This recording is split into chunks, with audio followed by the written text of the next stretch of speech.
అందరికీ నమస్కారం. నేను ఈ వీడియో క్లారిటీ ఇవ్వడానికి అండ్ క్షమాపణ తెలపడానికి చేస్తున్నాను.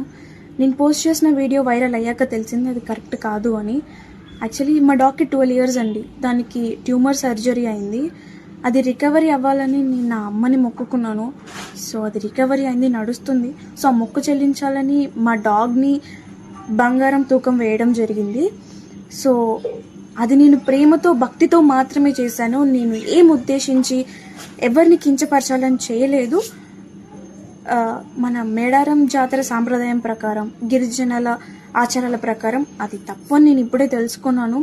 సో నేను చేసిన ఈ పొరపాటు వల్ల ఎవరైనా హర్ట్ అయి ఉంటే సారీ. అండ్ ఇలాంటి పొరపాట్లు మళ్ళీ జరగవు, అలాంటి తప్పు మళ్ళీ చేయను.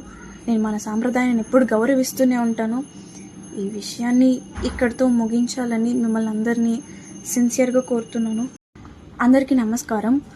నేను ఈ వీడియో క్లారిటీ ఇవ్వడానికి అండ్ క్షమాపణ తెలపడానికి చేస్తున్నాను. నేను పోస్ట్ చేసిన వీడియో వైరల్ అయ్యాక తెలిసింది అది కరెక్ట్ కాదు అని. యాక్చువల్లీ మా డాగ్కి 12 years అండి. దానికి ట్యూమర్ సర్జరీ అయింది. అది రికవరీ అవ్వాలని నేను నా అమ్మని మొక్కుకున్నాను. సో అది రికవరీ అయింది, నడుస్తుంది. సో ఆ మొక్కు చెల్లించాలని మా డాగ్ని బంగారం తూకం వేయడం జరిగింది.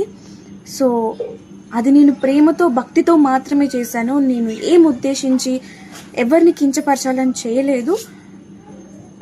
మన మేడారం జాతర సాంప్రదాయం ప్రకారం, గిరిజనుల ఆచారాల ప్రకారం అది తప్పు అని నేను ఇప్పుడే తెలుసుకున్నాను.